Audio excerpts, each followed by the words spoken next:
I want to ask you both about this. Donald Trump keeps talking about the enemy within. Now he's gone a step further. Listen.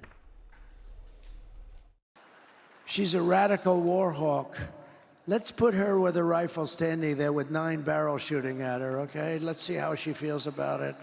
You know, when the guns are trained on her face. Donald Trump is talking about political rival Liz Cheney. He just called for executing her. Does this move people or what?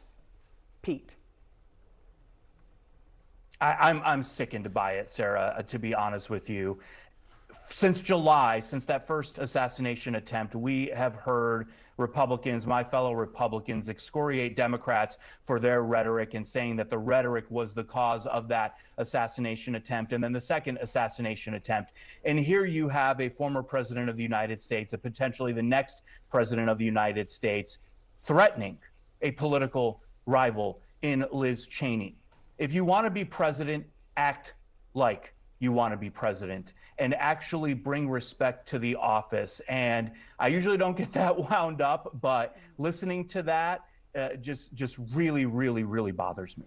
I just want to quickly put on the screen, Liz Cheney has responded to this. And if we can put her words up on the screen, she says, this is how dictators destroy free nations. He is literally putting that out there and threatening Liz Cheney.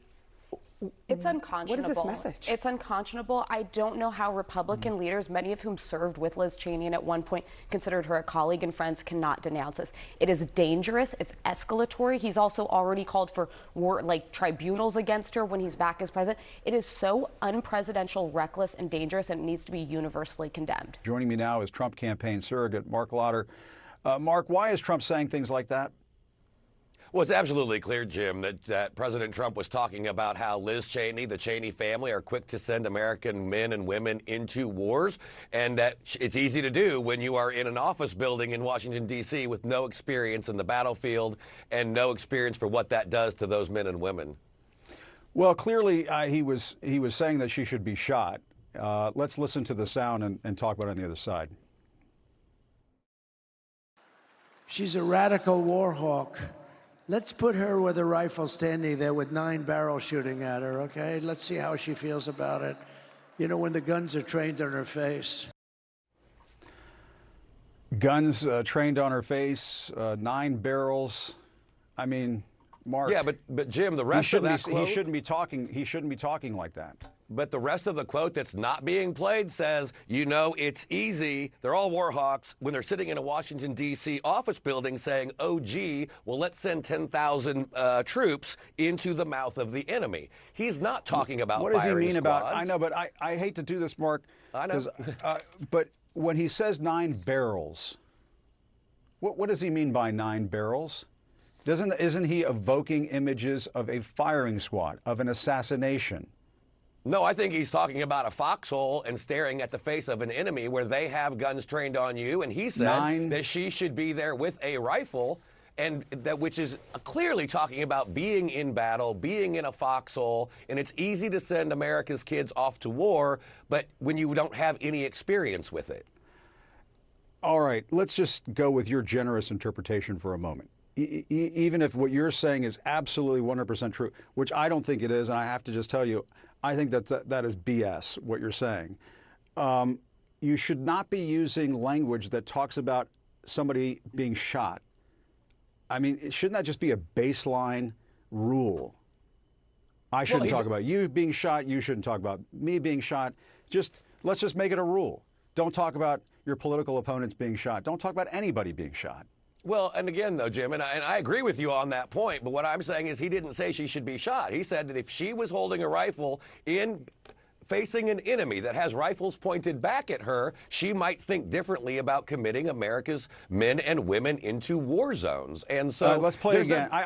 Let's play it again because you know, I think you need to hear it again, Mark. Honestly, I think you need to hear it again. Let's play the whole clip, though. She's a radical war hawk. Let's put her with a rifle standing there with 9 barrels shooting at her, okay? Let's see how she feels about it. You know, when the guns are trained on her face. Mark, I mean, we could play the whole night with Tucker Carlson. He says, with 9 barrels shooting at her. Correct. In a time of war, if she would, we are talking about, and he is talking about a radical war hawk. He finishes the rest of that quote by saying it's easy to sit in a Washington, D.C. office building and say, I'm going to commit our troops to a war. He says 9 barrels shooting at her. I just don't know why you would say that if you're not trying to conjure up imagery of somebody who is your political opponent being shot. If we were to go with your generous interpretation of all of this, which I want to say for our viewers, I don't believe that that is true. I think that that is a lie. I do think that it is a bit much, is it not, for Donald Trump to be calling people out for sending people off to war when they're not willing to go to war.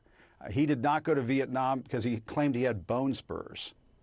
But he also served his 4 years as commander-in-chief, kept our enemies in check, killed and took terrorists off the battlefield, and actually helped to lead to more peace in the world. So, you know, I get your argument, but when you look at his record, he's the only president this century where Vladimir Putin didn't invade a neighbor, and we were talking about historic peace deals like the Abraham Accords, not war in the Middle East. Yeah, I just think that,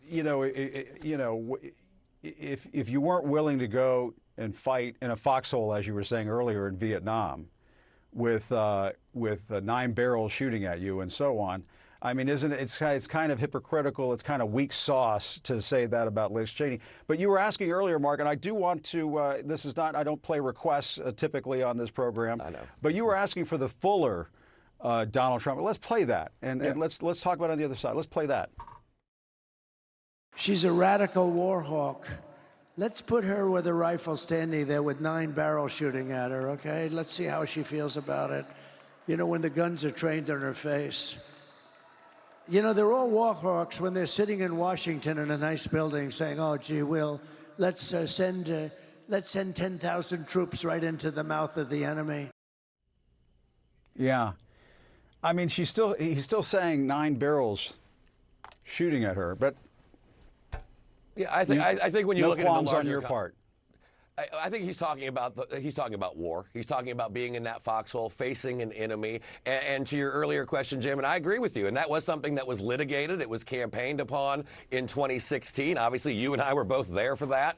And it was discussed about his Vietnam service. But now I think his service as commander-in-chief replaces that, and his ability to keep us out of war, negotiate historic peace, I think gives him the right to be able to say that because he was commander-in-chief. Yeah, I just think in this country, and this is what separates the United States of America from other countries, we don't talk about our political opponents being shot. We just don't do it.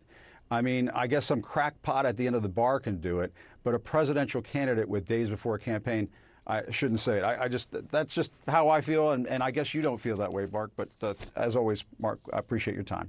Absolutely. Good to talk to you, Jim. Joining me now for more on this, CNN political commentator, Democratic strategist Maria Cardona, Republican strategist, and former RNC communications director Doug Heye. Maria, my question is does this change any minds? I think it might. I think it might. Yeah, I think it might too, Jim. You had earlier on your show a Republican former governor who thinks that this could be the October surprise and it could absolutely be game-changing. And look, I think what it does is it continues to remind people, maybe shake some of those last voters who had Trumpnesia about what another 4 years of Donald Trump would be like. This is who he is. He is not somebody who wants to bring people together. He is not somebody who wants to give his opponents a seat at the table like Vice President Harris does. He is somebody who will wake up every day and want to figure out what list of enemies he wants to impose his revenge and his vengeance and his retribution. That is not what this country wants, and that is not what they're going to vote for on Tuesday. What do you think, Doug? Well, look, I mean, we can two ways to look at this. Obviously, Donald Trump, or two different angles, I should say. Obviously, Donald Trump uses a lot of incendiary rhetoric. This is nothing new.